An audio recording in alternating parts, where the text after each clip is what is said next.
Welcome to First Star Let's Chat, an athletic therapy podcast. I'm your host, James Gardner, certified athletic therapist, certified strength and conditioning specialist, yoga instructor, human being. This platform, for the pros, by the pros, anybody in the performance space, and beyond. Welcome here to share in the stories of professionals, experiences, journeys, learning along the way. It's a platform to connect, to network, and to be a part of a community that cares, with conversations that matter, experiences that resonate, and generate ideas, thought-provoking, organic dialogue, passionate pros. Brought to you as always by First Star Therapy, Mobility Tape, Epic, and Benchmark Athletics, in association with the Canadian Athletic Therapists Association. It's First Star Let's Chat, an athletic therapy podcast. Thanks for being here. Thank you for being a part of it.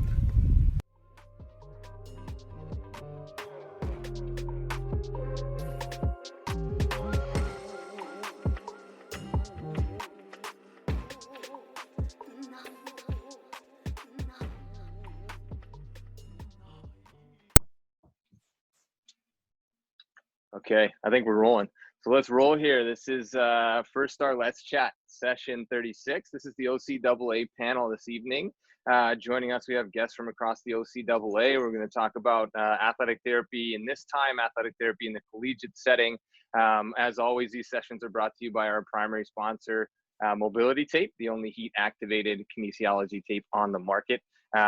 Jay and his crew at Mobility Tape is willing to open this offer up one final week here. So the next 5 people to join up for the memberships for the CEUs will be sent a roll of Mobility Tape free of charge from Mobility Tape and their crew over there. So feel free to jump in. You can do that through under courses on our website, firststartherapy.com. Reach out through Instagram at firststar.therapy. At MT Mobility Tape is their handle on Instagram. So that's the brief rundown on the sponsorship deal. We're going to jump in here with the ground rules and then get into the bios, and we'll get into some really rich conversation tonight, no doubt about it. So ground rules. We are being recorded for the purposes of saving the OCAA and other collegiate institutions across the globe, and saving the world one, 2, 3, 4, 5, however many conversations we have this evening at a time. But in all seriousness, for the purposes of the archive, this will be posted on podcast and YouTube for future reference to go back on and review as you wish. For all of you joining us live, really appreciate it this evening. And then for those of you picking it up archived, keep spreading the word, because we're growing this thing and it's becoming a hot topic, and lots of interest in all the speakers that we have on tonight. So the OCAA panel, thank you all for being here this evening. We had 5 guests scheduled to be here, one of which dropped off. I'll explain that in a minute. But we have 4 here present. I'll go through the bios. When I finish your bio, maybe just say hello so that we can see your face, or so that everybody can see your face and at least acknowledge. I know your name's on the screen, but let's do it anyway, just for the podcast's sake. You can say hello. All right. So Saul Berman has worked with Durham College and Ontario Tech University since 2011. He completed his Bachelor of Science in Kinesiology in 2007 at York University. He then returned to York and obtained his athletic therapy certificate in 2010. He actually got his first start in the Oshawa area, working with a variety of football teams in the Oshawa Hawkeyes organization. After completing his certification, he worked at a private multidisciplinary clinic in Woodbridge for several years and landed an opportunity to work at the 2015 Pan Am Games at the track and field venue. His experience at Durham College and Ontario Tech has allowed him to work at multiple provincial and national championships. He was also a CATA Merit Award winner in 2017. He's previously taught as a sessional lecturer at Durham College with the Fitness and Health Promotion Program, and is now a lab instructor at Ontario Tech University. Saul, you want to say hi to everybody? Really appreciate your time being here. Hey, James. Thanks so much for having me. A big fan of the platform you've created here, and of all the people on the panel. So really excited to be on today. Thanks so much. Yeah, no, and the beard is looking nice in COVID. I don't think I've seen you with the full beard working, so congratulations on that as well. Progress. Yeah. Yeah, no, really appreciate you Pandemic, being here, and look forward to you sharing all of your opportunities and your experiences with everybody. So we'll jump right back into the bios here with our next one. Jennifer Bell is a graduate from the athletic therapy program at York University. She's been a certified athletic therapist for over 15 years. and providing therapy to Humber athletes at Humber College for 14 years. She has numerous continuing education courses that she implements in her treatments and is currently pursuing her master's in human kinetics. Jennifer sits on numerous committees, both provincially and nationally, and is committed to lifelong learning and promotion of the profession. Outside of Humber, Jennifer has had the pleasure of working with the national lacrosse teams, including winning the World Championship in 2015 and the National Artistic Swimming Program. She's a busy mom to 3 young children, ranging in age from 2 to 7 years old, and is involved in her local sporting and school communities. When she has free time, keyword being when, she enjoys hiking, reading, and getting together with family and friends. Jen, thanks a lot for being here, especially for a busy life, obviously, for you, and getting the kids set aside so that we can have some of your time as well. So appreciate that. Thank you for having me, James. Yes, when I have free time, I join into panels like this and make sure to check you out. It's great to have you, and such a wealth of knowledge, and well known through Ontario, certainly, and through the CATA, through the Education Committee, and all the things that you've been doing behind the scenes and up front as well. So look forward to picking your brain and seeing where things are at, where things are going in your world as well. So appreciate you being here. Steve Kopus received his BSc in kinesiology from the University of Waterloo in 2002. While at Waterloo, he began his interest in athletic therapy as a student therapist for the varsity rugby and varsity volleyball teams. In 2005, he received his diploma of sports injury management from Sheridan College and became certified that summer. Steve has worked a variety of sports over the years, including soccer, figure skating, beach volleyball, rugby, football, baseball, baton twirling, and lacrosse, from grassroots to world championships. We're going to come back to baton twirling because that's not a common one. Absolutely. Since 2009, he's been the athletic therapy coordinator at Seneca College, where he oversees 15 varsity teams, 2 part-time certified therapists, and 6 to 8 student therapists from Sheridan and York University. Concussion management has become a focus for Steve over the past few years. He's developed a protocol to assist athletes to receive quicker academic accommodations following a concussion. He's currently the lead therapist on the OCAA Athletic Therapy Committee and continues to strive to have athletic therapists employed at colleges across Ontario and Canada. Steve, welcome, man. Appreciate you being here this evening. You just want to say hello, and I'm sure we got lots to touch on based on that bio and everything we get into this evening. Yeah, thanks, James. Looking forward to talking to everybody and helping to promote athletic therapy within, like you say. And the baton twirling, you can ask away on that later on as well. I look forward to it. I have my pseudo baton right here. When I read that one, I just brought something out. Maybe we could try something with it. All right. Kelly Patchell was unable to be here this evening due to her current work in public health and disease control. She's actually been working at a long-term care facility, had a positive COVID test, COVID case as of this morning. So she messaged with her regards. And so she had to take care of that. She's spending time in that long-term facility, so she was unable to get away this evening. But Kelly Patchell completed her undergraduate degree in kinesiology at Acadia University, followed by her master's degree at York University in kinesiology with her certificate in athletic therapy. She's worked in a variety of settings with club to elite level athletes and has worked with varsity athletes at Acadia, York, Carleton, and U of T, as well as working with the Toronto Argonauts and Ottawa Fury. She was fortunate to be part of the host medical staff for the FIFA Women's World Cup in Ottawa. A strong believer in active recovery, Kelly incorporates craniosacral therapy, vestibular therapy, oculomotor retraining, and soft tissue release with exercise prescription to return clients to activity as quickly and safely as possible. Concussion recognition and management have been main focuses of Kelly's continuing education with courses in craniosacral therapy, vestibular therapy, and impact concussion software. Outside of clinic work, Kelly also teaches sports injuries as part of the fitness and health promotion program at Algonquin College, where she is a certified athletic therapist. So I didn't mention that at the beginning. And as I said, she sends her regards, but doing some high quality community work. So we wish her the best with that. And we'll move on to Kim Strosser, who joined the Saints athletics team at St. Clair College in 2014. She is a Windsor native who earned her undergraduate degree in human kinetics at the University of Windsor. She went on to complete her athletic therapy degree at Sheridan College. She worked with the Hamilton Tiger Cats at the CFL, and following this, then worked to complete her massage therapy diploma from the Ontario College of Health and Technology. After working in Hamilton for a few years and obtaining her medical acupuncture certificate from McMaster University, she decided to return to do her Master's of Rehabilitation Sciences at McMaster as well. She graduated in 2016 and presented her research at International Society of Physical and Rehabilitation Medicine World Congress in Buenos Aires, Argentina in 2017. A nice trip on many levels, I would hope. She holds various certificates such as ACE massage, cupping, soft tissue release, mulligans, and many more. She's a registered kinesiologist, certified athletic therapist, registered massage therapist, and a Red Cross first responder instructor. Kim, welcome. Let's just say hello, and then you'll be the leader on this first one. How are you? Hi, James. Thanks for having me. Excited to be here.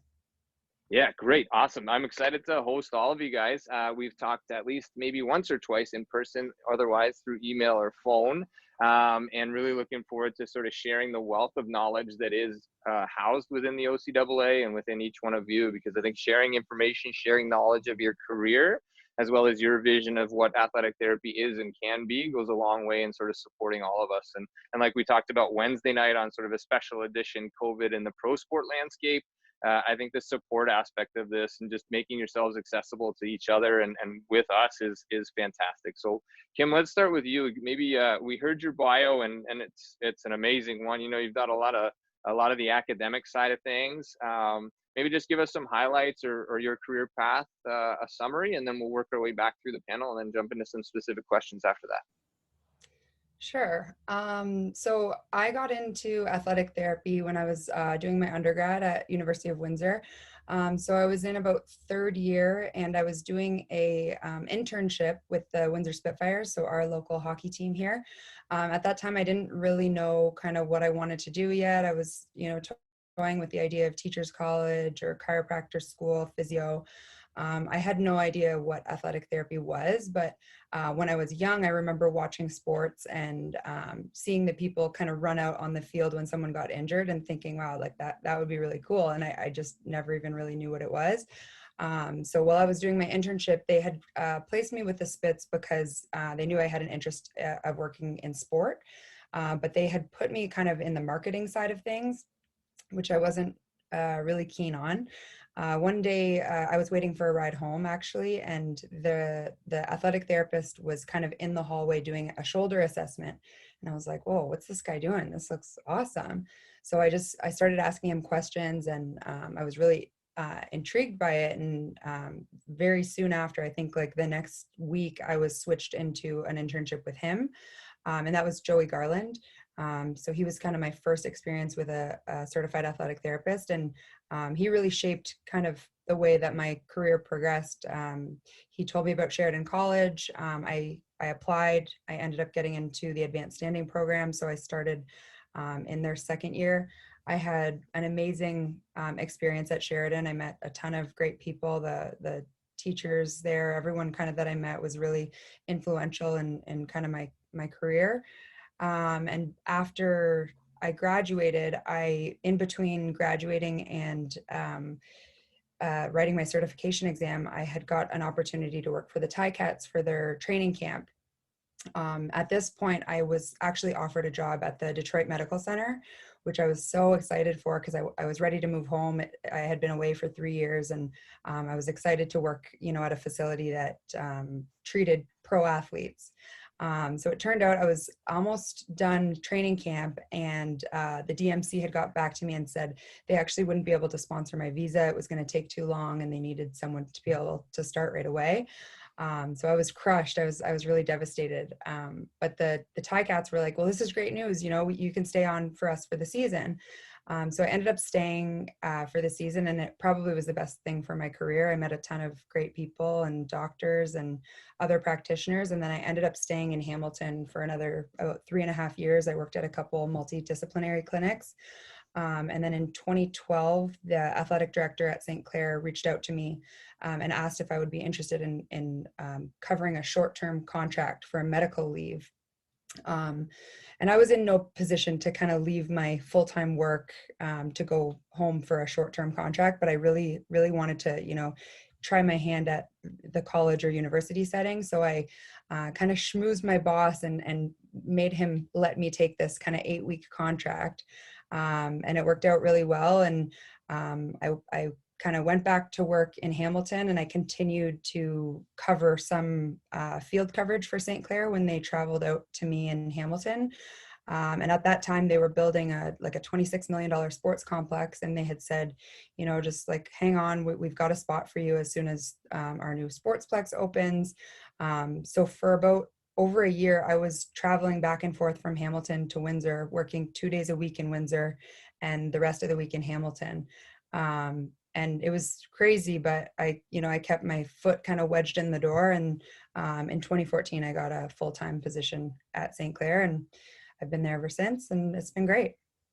Awesome. What a great summary and a great story. And lucky for us, that Detroit Medical Center didn't work out in terms of Canada, and like allowing us to keep you sort of on our north of the 49th, I think, as they call it, and just keep you on Canadian soil. And you talk about so many things that are important, right? In terms of your first mentor and who you worked with and what that impact really housed for you. And I think we'll get into that as we go along. With everybody, it might be a common theme, it might not, but I think that first sort of introduction to athletic therapy and having a real positive experience with what the profession can be, and sort of opening your eyes to what types of personalities there are within the profession, and what animals, what avenues and channels there are out there, animals too, to really explore in the field is fantastic. So appreciate you again sharing your story, and we'll get to know you a little bit more and your road to this and through this as we go. But let's move on to Seneca. Steve, how about you, man? Just summarize as best you can. Yeah, I mean, my start kind of started off similar to Kim's there, at Waterloo. Went there for my kin degree. Same thing, just thinking, okay, I'm going to go physio, med school, something along those lines.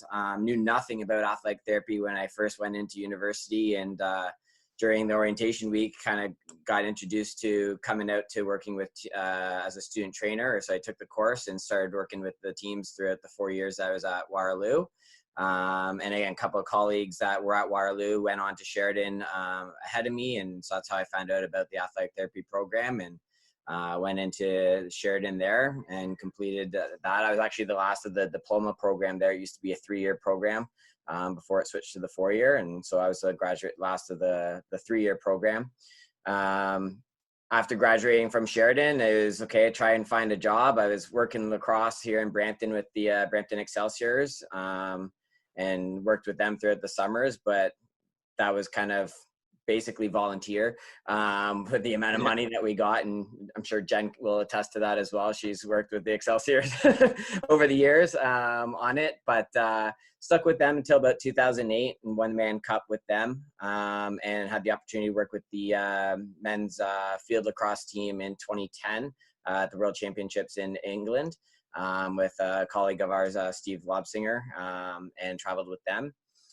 When I first got out of Sheridan, I was, again, trying to find that job, and actually started out in sales, an outside sales position with Trainer's Choice up in Barrie there, going around trying to sell the product and clinical supplies in the GTA, and I was horrible at it. Did not enjoy it at all. So they actually moved me in-house, and went into in-house sales and brace fitting and everything like that with them for a few years. To get into Seneca, I did a placement when I was at Sheridan at Seneca College, and Steph Moser was the head therapist there at the time, and she left to start her own gig, and contacted me probably about 2007, 2008, let me know that the position at Seneca was coming up. At that point, I hadn't really treated in the clinic or anything. I was doing sales and doing brace fitting and that sort of idea. So I didn't feel like I was ready to kind of get into that role and be able to teach students in going through the program at that point. So I got into the clinic up at Barrie Sports Medicine for a couple of years. The position came around again at Seneca, and she mentioned it to me again. And so I applied and got talking to the athletic director, and she remembered me as a student there, and got started in 2009 there. It was a part-time position at that point, and I fought to kind of get it into a full-time role by 2015. And so I've been there since 2009, full-time since 2015. Awesome. What a cool road. And I think it's so awesome to hear athletic therapists and just kind of follow the path and the journey as we go along. It's different, but it's similar. And as you're speaking, I'm kind of just jotting down notes. And when we get out of school, we're constantly in the moment that we're in, we're searching for a job. You know what I mean? Like when we're embedded in that moment, we're trying to find like that perfect fit or trying to find something. But then in looking back, now retrospectively looking back at those times, it's not so much about the search, but it's actually that turns into the building of where you are now, right? Like looking back over time, that kind of built you into who you are, built relationships along the way. And it's not necessarily that perfect job coming out of school, but it really is kind of navigating who you are and what values you hold as a therapist as you navigate those first couple years. And really, like Kim had mentioned as well, just kind of getting your foot in the door and then keeping it in there and either kicking it open and going through, or at least keeping that dialogue happening as you move along, so that, down the road, you may not be great at sales, but you're great in-house because you understand the product, you understand its use, you understand these things. And that's going to benefit you now, obviously, or at the beginning of your time at Seneca in working with athletes, where you can apply all of this stuff and teach about it and probably go back, and now you could crush sales if you really wanted to. You could come back around and just be that external salesperson if you so chose. But yeah, well, maybe not. I mean, hey, sales is a different beast, but it's amazing to hear. So appreciate you sharing your story and obviously your time with us tonight as we get further along into this thing. Let's keep working our way backwards. I think Jen, let's jump into Jen Bell. She's at Humber College, and Jen, jump in. Yeah, so my path is a little bit different than Kim and Steve's. They talked about being in school and kind of finding this. I actually was watching a Maple Leafs hockey game, and Chris Broadhurst was the trainer. He's an athletic therapist, but he was the trainer at the time. And I used to watch with my dad, and I wanted to do what he did. And so I actually wrote a letter as a younger Jennifer to Chris Broadhurst asking what it is he does and how do I do that. Now, I don't know if that letter ever got to him, but then in my sports career, I played softball at a very high level. And injured my shoulder. So the physiotherapist I was seeing said that I needed surgery. I actually got referred down to Dr. Julia Lean's clinic in Oakville, and she was like, nope, you don't. But she set me up with a therapist, an athletic therapist there, who I saw and, kind of picked their brains in that appointment as well as getting my exercises. To learn more about the profession. From there, I knew I needed to get my undergrad. I needed to, kind of starting to sort out the path that I wanted to take. So I went to Laurentian for my undergrad, and Wendy Hampson and Sean Sharon were the therapists at Laurentian. And I did the internship program with them. And, I think the connections you make in therapy as well as the mentorship really helps carve your path. From Laurentian, Wendy helped connect me with the program at York and Francis. I applied to York, got into therapy there, did my athletic therapy program. And when I graduated, Francis was going on sabbatical, and Andrea Preer was taking over as program coordinator for the year. And as soon as she got my exam results, she called me up and said, hey, do you want to come on board with us? We have the outside placement. So that was all the Canlan first aid shifts that I see many names on here that I helped supervise you guys doing. And also connected me with the marking and grading and teaching some of the athletic injuries labs and whatnot. So that was kind of my foot on the certified side. From there, it would have been 2006, Lydia Henry was the head therapist at Humber, and she was going on mat leave. And they had I guess they had somebody lined up for the position, but something happened and they weren't able to fulfill that. And they were scrambling because it was the week that all the training camps were opening up and whatnot. Lydia contacted Andrea at York, and Andrea recommended me for the position. And so, from there, I covered, that was Lydia's first mat leave. It was only supposed to be a 9-month contract, and then I was gone, but they created a new role for me as the assistant therapist. So I stayed on, covered her next mat leave. And then she decided to focus more on her osteopathy, and I got hired as the head therapist at Humber. And so it's kind of funny the connections you make. As well, when I was a student, I was looking for something to keep my hands in it when I was a student, and I went home and I worked with Andy Plater with the lacrosse team in Owen Sound. Yeah. And from there, Andy connected me with the Brampton Excelsiors, and then from Brampton with the national teams that I worked with and whatnot. So that kind of kept things rolling on the lacrosse side as well. So, the connections that you make are so valuable. With the Canadian Artistic Swimming, I worked with Jen Langlois, who's the head therapist with them, on a committee. She needed some help, and so now I've been doing some work on the side for them. So your connections are key through all of this.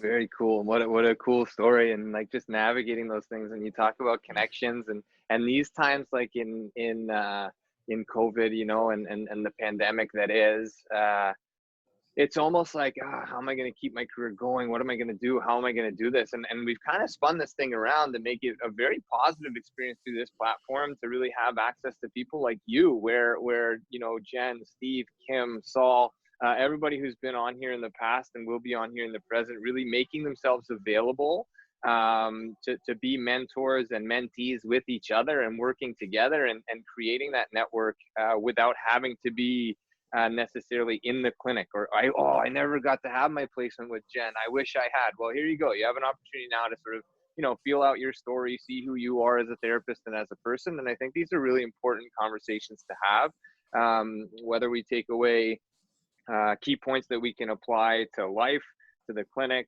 to career, whatever it might be. So I love that you're taking this time with us again tonight, everybody that's here and continues to be here or picking this up later on. It just drives it home. And I think you should ask Chris, we can get in contact with Chris and ask him if he got that letter. I'm sure he knows who you are at this point in time. And, that might be a common theme as well. Cause when I was starting out, I was doing my undergrad, I played a lot of baseball, and then I reached out to the Blue Jays. I reached out to every single baseball team in Major League Baseball, I think, when I was doing my undergrad, and said, like, how do I do this? Because there was no PBATs in Canada, and the internet wasn't really the thing that it is now. You can't just find whatever you need. Well, you could, but I didn't know how. And, and I wrote all these letters, and it was like, yeah, exactly. How do I do what you do? I want to do it, but how do I do it? And what is it exactly that you do? And those kinds of questions, like just putting it out there and being vulnerable to say, I don't know, but I want to know more, I think also goes such a long way in developing who we are as practitioners and human beings more than anything else, maybe. So appreciate you being here, and I don't know, let's keep rolling. Saul is at Ontario Tech and Durham College. Give us your rundown, man. Sure, thanks. Yeah, so like a lot of the other panelists, I feel like I've had a mentor at sort of each level of the journey that I've been on. And I started just before I sort of was working into the athletic therapy program. I was introduced to it really through Diane McBain, who was an AT who was working Oshawa and Newmarket club football, and she put a lot of trust in me, even though in retrospect I had no idea what I was doing at that point. And it was a great experience. And from there, working through the program at York, it was a fantastic experience. I mean, I feel like all of the support we had from Francis and Gus and Kelly and Mike and Cindy Tracy in the clinic, I just really was able to progress every year that I was there. And I feel like especially Mike Boney was really influential with me. He really, preached the idea that there was no reason that ATs couldn't become the manual practitioners that these other professions were. And that always sort of stuck with me. So I had a great experience there. And then connecting it back to the OCAA, I did get my opportunity to have a Jen Bell placement, and I was with her and Lydia at Humber and had great support there. And that's sort of when I fell in love with that, college university cohort. And I'm sure we'll touch on that and what that has to offer. But I really enjoyed that environment and had a great experience with the Argos in my last year of school. And so I had worked a lot of club football, and then I went and did something totally different right when I graduated. And I worked at a multidisciplinary clinic in Woodbridge, and that's where I saw a lot of things that I had never really, had the opportunity to treat before, like, an older population and OA patients and a variety of, we had some foot specialists there, so different conditions that I had never seen before.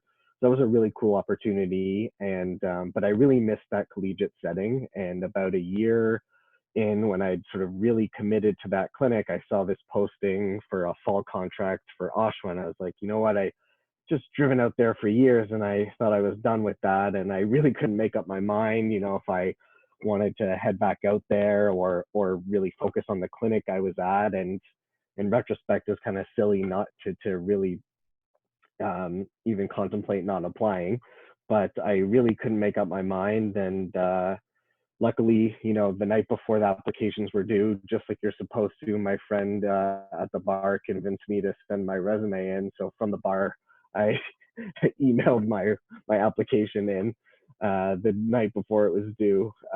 So it turned out well, but in retrospect, that was definitely a good lesson that I learned there. And But which and one? yeah, it's Which just one? been Which lesson? Just make sure you do everything at the bar.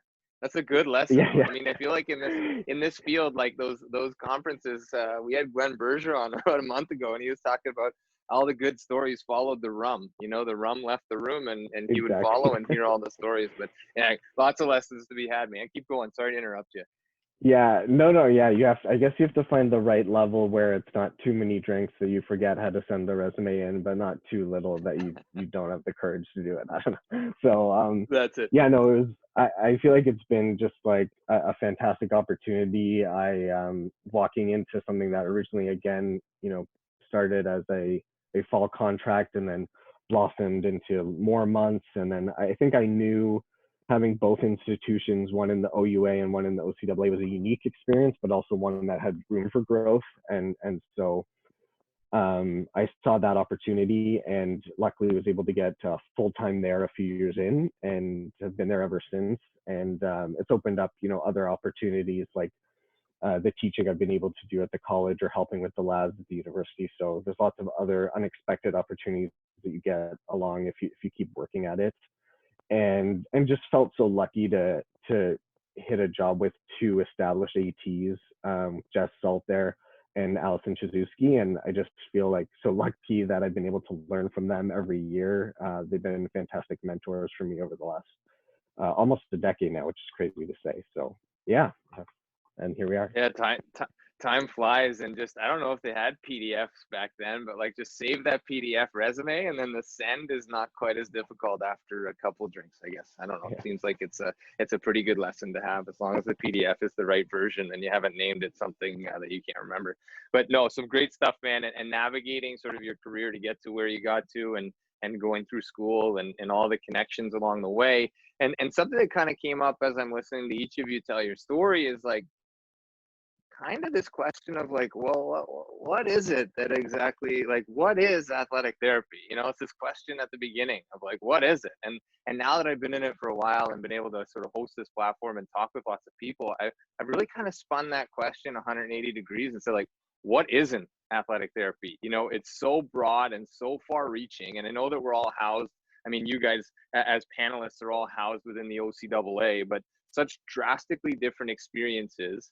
You know each other from the OCAA, but you have different mentors, you have different paths, you have different values and all kinds of things. And I just think that's the key for me now more than ever is sort of opening all of our eyes to how broad this spectrum can be. And within the OCAA, it's a pretty cool demographic, right? You have athletes that are going through school. They're doing a lot of different things. And Steve, maybe we'll start with you with this one, just because of the concussion and the return to learn stuff that you've really pushed at Seneca, and hopefully, OCAA wide, and that's impacted other areas as well. When did that become sort of at the forefront for you, and how is that housed within Seneca or the OCAA as far as you're concerned in terms of putting return to learn at the forefront of concussion care? I think a lot of it was just that, like, over the years that we were there, it was, we were starting to see more and more concussions coming out, and we've had discussions amongst the group of us here that are on the panel here about this with our injury tracking and stuff, that, year to year, it seems to keep growing, and whether that be from education and awareness of it and through the public and everyone kind of being more aware of it. And now with Rowan's Law stuff in place and people, athletes being more aware of the long-term consequences and how it can affect them.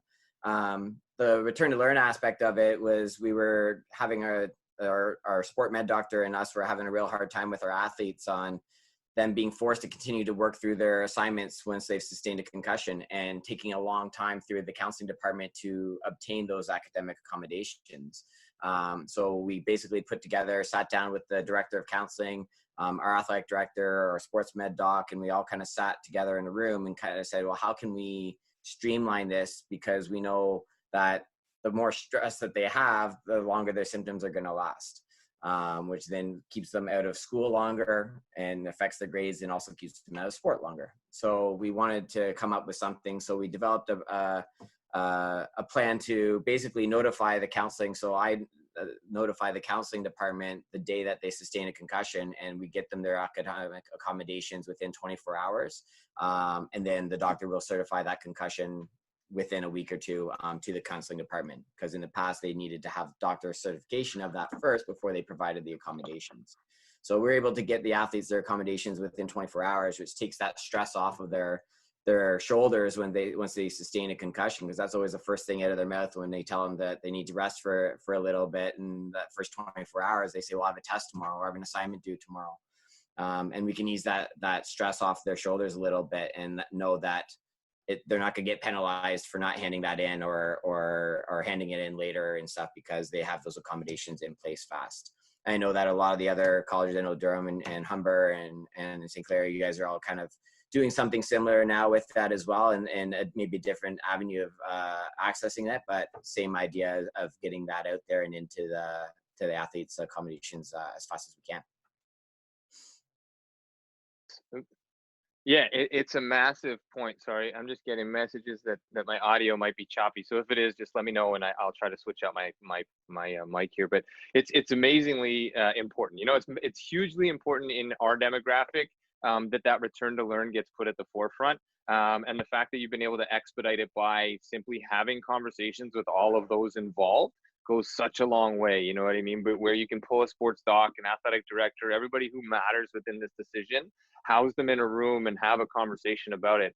I think that's clear, that's transparent. It drives home the message that this is important, and it gets insight right on the spot to get it moving, right? And that's a great lesson for anybody who's managing or working with other people. You know, it's clear and effective communication on the things that matter that really drives it drives the importance of it and all that matters for the student athlete, which is who we're caring for in this in your demographic and your setting. You know, it goes a long way, and I hope that your athletes, your AD, everybody who's involved in these situations and scenarios is expressing their gratefulness to you for driving this, because it's massive and it really is. And I think anybody who has experience in this area or wants more knowledge, Steve, I'm sure you'd be open for people to reach out to you and talk to you sort of about what this protocol means and how you push this thing forward. I won't speak for you, but I will. It's no, great course, to have absolutely. Yeah. Mm-hmm. Yeah, it's great to have access to somebody who's in a situation and really, like, you wear that as a badge, you know what I mean? And it's a really important one. We sometimes talk about being on the field and on the sidelines, and everybody has their little bits of their differences, but that's a huge one especially in the collegiate setting. Absolutely. Kim, let's come back to you, and you did your master's and you went to Buenos Aires. Let's stay just to the academic side of things. We won't talk about the nice weather and all the other things that went on, or if anything else went on, I don't know.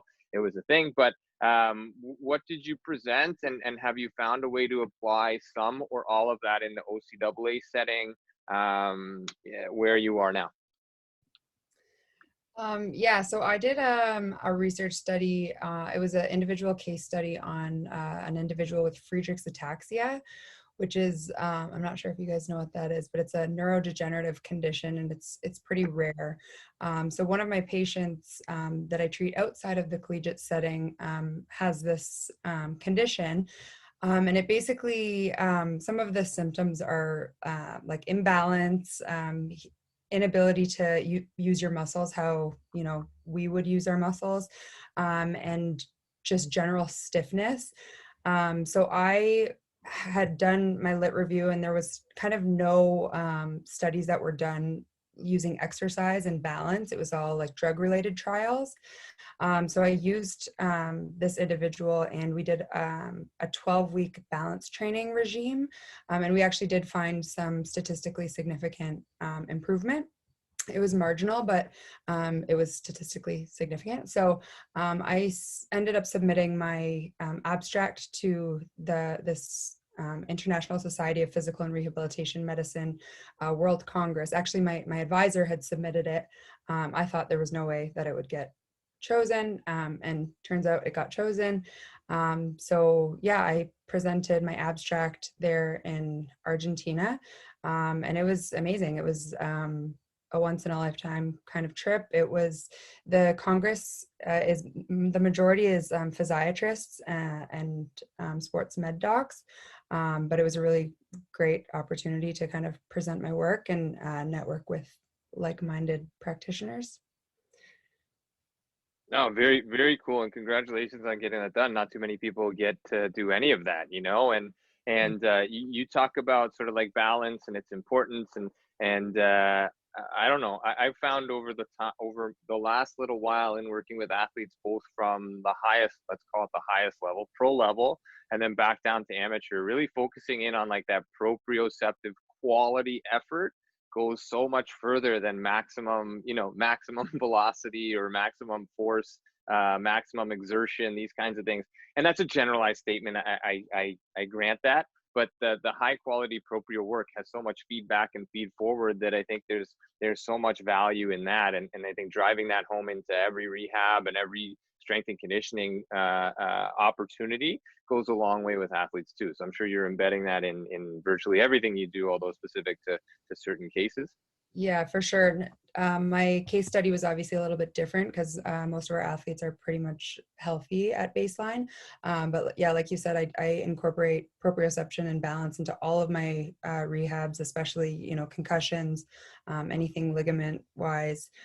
So that kind of balance training niche I've kind of created is I've been doing it a lot with athletes for sure. Yeah, it drives the level of intent as well. Like neural drive is a thing that people use in terminology, and then other people are calling it, I don't know, articular focus, and there's just different language for it. But really, when there's intent in what you're doing, the balance component challenges the brain to be involved heavily, and that kind of draws in our athletes and our population to concentrate a little bit more, maybe, in terms of what they're doing. So some great stuff. Jen, let's switch gears back over to you. And you've been at Humber for a while, right? So how do you keep it? How do you keep it fresh? 14 years is not. It's interesting because every one of you is not at the place where you started. You know what I mean? Like everybody went away, they found something, they came back around to it. They might have ended up where they started, but they didn't stay there the whole time. And even if you are in the same place where you started, physically, you're not in the same place where you started. So like 14 years in one place, let's call it the same place. You've grown. You've changed gears a lot. How do you keep it fresh for you, specifically as a therapist? What do you do for you to kind of keep yourself on your toes, learning, interested, engaged? It's the lifelong learning aspect. I mean, you know, when I was first starting out, I did a lot of the weekend courses, the Ann Hartley courses, you know, soft tissue, whatever I could, you know, financially and feasibly take. You know, I took them. Then it turned into doing my master's, and that has really kind of helped keep me fresh and, you know, new perspectives, different way of thinking, and whatnot. And then also now, I guess, like later on, since I've been certified for 15 years, I'm finding that seeking people that treat the way I'm interested in treating. So I've been following, you know, Scott and Jamie Livingston a lot. You know, just finding other practitioners that kind of have a similar approach. And, you know, so I listened to a lot of, you know, the roundtables that they were doing through COVID, and connecting with some of their guests and on Instagram and following those people and looking at their perspectives and then investigating it further. So, not just taking what they're saying for face value, but investigating that, on the academic side a little bit, just to, keep things fresh. As well when yes, I've been at Humber for 15 years, but I've seen lots of coaching changes. The athletes are always different, and that also drives you to keep things fresh and change your approach, because, coaches have different things that they buy into, different communication methods, all that type of stuff. And you have different athletes too. So I've seen a wide variety of injuries, some crazier than I ever thought that I would, so that keeps you on your toes as well. It's just, you need to keep moving forward yourself when you're in one spot for so long. So that way you're not getting stagnant and you're not plateauing as a professional. I love it. It's great to hear that. I think sometimes, we're all guilty of sort of plateauing at some point, both physically, mentally, and then in our workplace. And so to really utilize the space that you're in and the people around you to sort of capitalize on your learning and challenging yourself. It's also about finding people that are like-minded, but also finding people that are going to challenge you in the way that you think, in a meaningful and constructive manner. You know what I mean? Where you can read something or listen to something and say, I haven't thought about it that way. Can I go about things maybe a little bit differently? And then again, coming back to where Steve was at, in the same room and having those conversations. This time, maybe more than ever, we have a little bit more access to each other, and having those conversations might be a little bit easier, where everyone isn't quite as in-person busy. They can take the time and have these conversations, and these go a long way. Yeah. I also think having the student therapist come into the clinic, that definitely keeps you on your toes, because they have some great questions.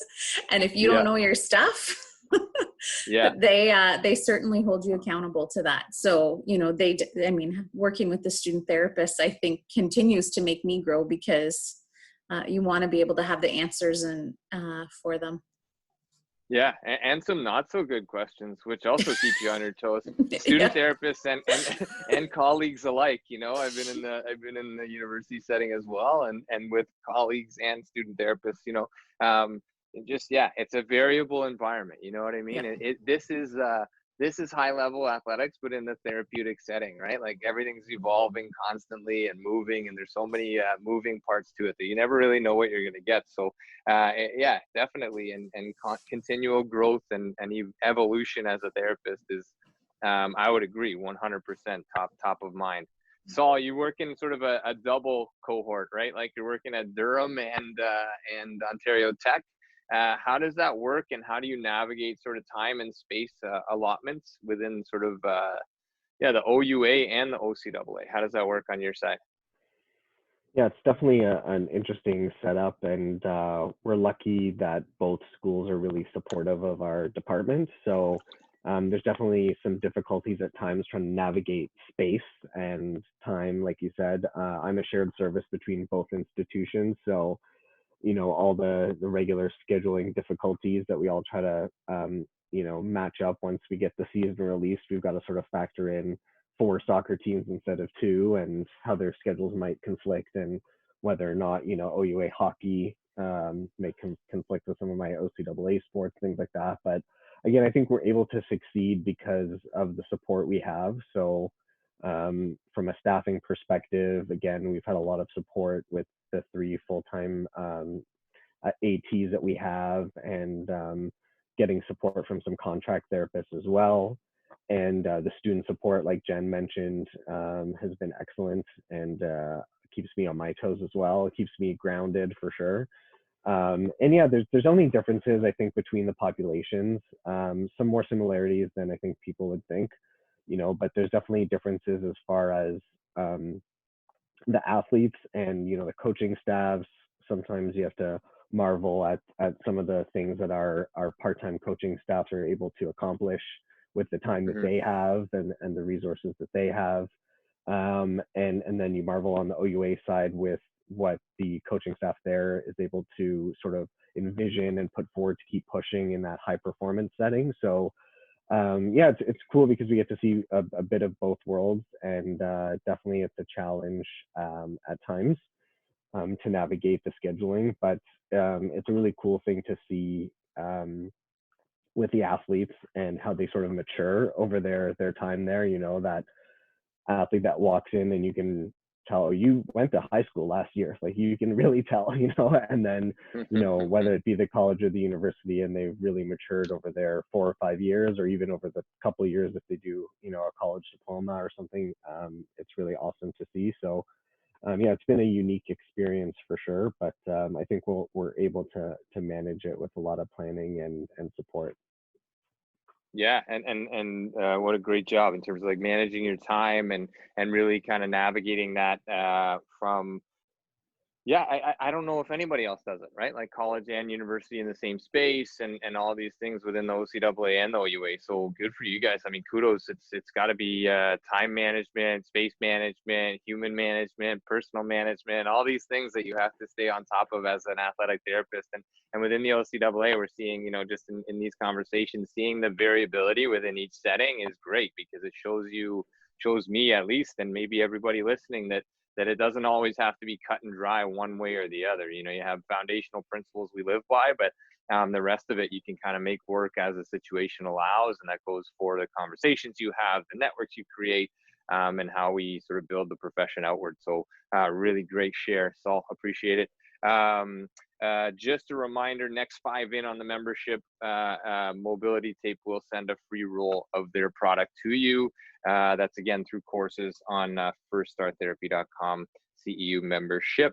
Let's come back around, Kim, to you. Worst injury you've seen in the college setting to date, and your response at the time or afterwards.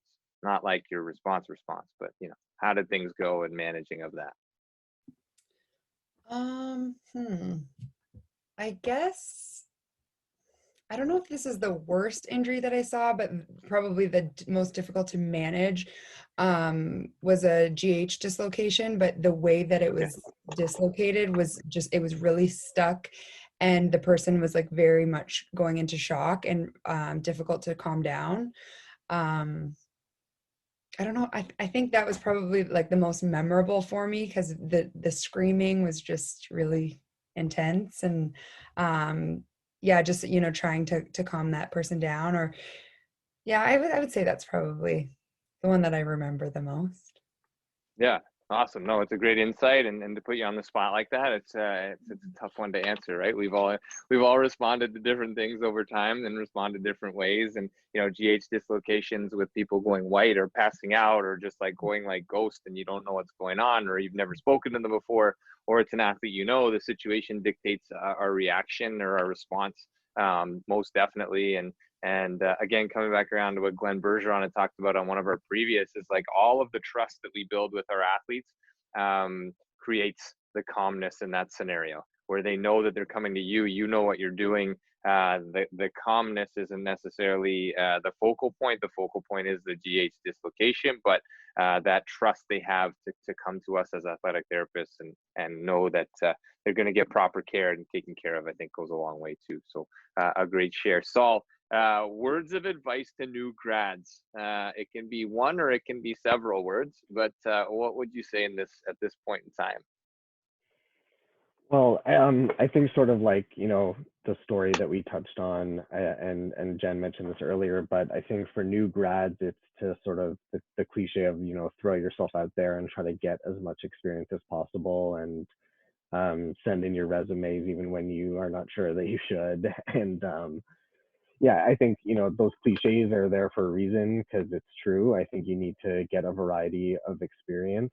And I think the other thing for new grads is, I just, again, because I feel so fortunate to be in the position I am, and not to seem like I'm seeking some sort of pity party, but I don't think there's anything necessarily special about me. I wasn't, you know, like an A++ student. So I like to sort of share those stories sometimes with new grads to kind of say, you know, if this is, you know, an area that you're interested in working in, there's no reason why you can't get here, you know. And I think that goes for, you know, whether pro sport is your goal. I mean, you've got to love what you're doing, and that's a whole other avenue, or working in a clinic and really being able to contribute there, and you see these manual therapists, and it's going to be difficult, and it's not going to happen overnight, but if you keep working at it, you can get there. And I think that's sort of the main message I would say, is that don't be too intimidated. I still feel, I used to have these conversations with our students, especially one a few years ago, Lexi, who is like an amazing student, and she'd say like, oh, when does it click? And you think like, I got it, like I know what I'm doing. And I'm like, I don't know, I've been here for 8 years at that point, and I don't know when it's gonna click for me. Like, I'm still waiting. And she's like, uh-oh, that's not good, you know. So I think, you know, that's a normal feeling to have, and there's no reason why you can't get where you want to go, but you're gonna have that feeling along the way, because that's how I feel every day. You know, I have days where I feel awesome and I love my job, and there's definitely days where I look at the other 2 therapists I treat with and I hope that I can treat as well as them some days. Or I walk into the OCAA room, and I'm sure we can touch on like how our group has grown, but you know, I'm so like, you know, intimidated to talk to all the people in that room. And so it's been a really cool experience, but I think that would be sort of the takeaway message is, yeah, it's not going to feel like you're doing it at the moment, but you can do it. So. Yeah, awesome. Humility and modesty within sort of, you know, your answer. And I think those are characteristics that go a long way in this profession as well. You definitely house a lot of confidence when you're working. Every conversation you and I have ever had, when you talk about what you're doing, obviously like passion shines through, and you love where you're at, and you're sort of a lover of life, and just kind of, you know, housing all of those things as you go through it, man. So it's a pleasure to have you on and hear you speak, and those are great words of advice. Steve, let's move over to you, a little bit of a different path here. Your latest read in terms of AT specific and non-AT specific. I'm totally blanking on the name of the book I'm currently reading. That's how well I'm into it. Yeah, title. No, titles don't matter. They don't. I mean, it's a good story. I'm kind of pecking away at it a little bit. With everything with work, with COVID and everything, I kind of been redeployed. So I'm actually, we're doing groundskeeping at the college a couple days a week now. So on our breaks, I pull out the book and do a little bit of reading there, to try and just do something on our breaks a little bit. So, but yeah, so I've been kind of reading that. And then AT specific things I've been reading most lately is protocols on safe return from COVID. So beautiful. Hey, spot on. Yeah. So working on all that on how we can safely return to sport in the OCAA world, hopefully in January at some point, and trying to put together all the protocols on what that would look like if we get the go ahead to do so. So awesome. And pulling out books when you have breaks is about the best thing you can do. So I think that's great. And sort of navigating this time, right? Like redeployment, but being completely okay with that, and like just getting to the ground, doing your thing. You're still involved at the college and still involved with what things are going to look like moving forward. So that's great, man. I'm happy to have you on, and you're sharing your story with us. And even if you don't remember the title of the book, you're out there reading, so that's important. You know, yeah. Keep going. Jen said it, right? Kind of Continual learning. A little bit on on Saul's stuff on words of wisdoms for new grads. It doesn't, when you get into the field and you're going in as athletic therapist, you've been working as an AT at the college for 12 years, and now I'm cutting grass and trimming, pulling weeds and stuff for a couple days a week, right, in the job, and get back into the therapy at some point again. So you never know what you're going to end up doing. And that's it. And it all matters. Every part of it matters. So keep going, man. You're doing a heck of a job over there, and a heck of a job this evening sharing with us. So again, really appreciate having you on. Jen, I know that being a mom is a big part of who you are. You don't just define yourself as an athletic therapist, but speaking of defining yourself as an athletic therapist, what do you or what have you told your kids when they ask you what your job is? How do you describe this to them? So I guess I should clarify the age of my kids. So my oldest is 7, and then I have a 4-year-old and a 2-year-old. My 7-year-old, when he was 1, traveled with me with Team Canada for 2 weeks through a bunch of training camps we had. So he's always gotten it. He's always been, he's been with mommy to lacrosse practices and, got to shoot around with the guys and stuff like that. So he gets it. And he's just like, oh, mommy just fixes people. If they get hurt, she fixes them. Yeah. My other two, they don't quite get it. My 4-year-old thinks that I am a miracle healer. She's like, because she hears I fix people. And so now every time she gets hurt, she's like, well, mommy, you can make it better. Just do what you do at work and make it better. So yeah, nice. They haven't quite grasped that. My 7-year-old thinks that what I do is the coolest thing because, we had a lot of strike days this past year on the elementary school side. And so he came to work with me for those strike days and would hang out in the clinic, and the baseball guys would come and take him to the gym and shoot hoops with him. And nice. He would sit in on some treatments, and he would, do all kinds of things. And so he thinks what I do is, and he comes to games, he gets gear, so our coach is constantly like, here's a hat, here's a sweatshirt, here's a whatever. So he just thinks that this is amazing. Awesome. What a great share. And just to have to have access to have your kids around and sort of, be privy to what's going on and all that is athletics and athletic therapy. It goes a long way in sort of development and kind of, piquing their interest, maybe not that miracle healer or just getting in the gym at an early age and seeing like this can be fun, but this can also be a way to get an education too. So I don't know how, but it's already been an hour. This seems to just blow by, and you guys have been fantastic. I think we'll call it at an hour because I promised that to each one of you as we were coming in.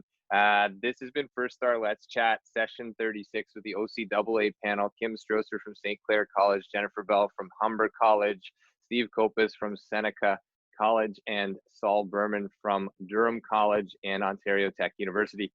You guys have been fantastic, great shares all night long. Really appreciate you being here, taking the time, spreading the word, growing this profession, doing what you do. If your athletes, your coaches, your ADs, your partners, everybody in your life haven't thanked you for what it is that you do, I'll do that on their behalf right now. So keep this going, keep growing, keep learning. This is what it's all about, sharing this profession, sharing what it is that we can be as an integrated part of sports performance and healthcare on the global stage. This is where it starts with good conversation. So really appreciate you guys being on here. Everybody's on here live. Thank you for being here as well. And anybody picking this up after, this will be uploaded to YouTube once again, and to the podcast version as well as quickly as possible. Just so you are aware, I'm going to do better at telling everybody what's next. So next week will be Brady Leovold. Brady Leovold is a former professional hockey player who spent a lot of time in pro hockey and then spent some time living on the streets as a heroin addict. So he leads a podcast called Heroin to Hockey, or Hockey to Heroin. And he's part of, a lot of growth in terms of understanding what addiction is and what addiction can be within the sports world. So I think it's going to open up a lot of eyes, a lot of channels to what those avenues may hold for us in the future as well.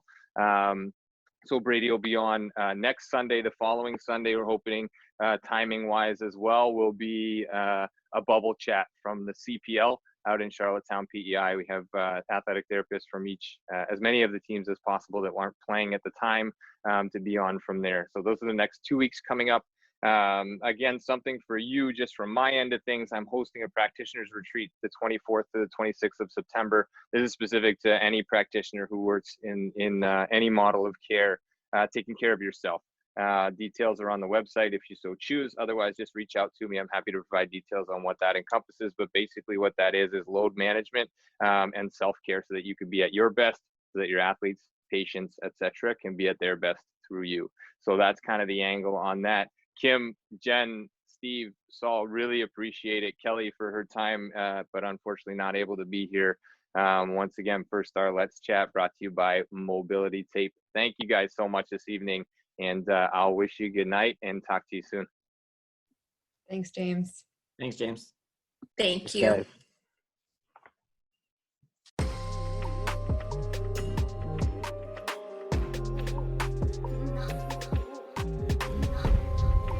Thanks again for being here.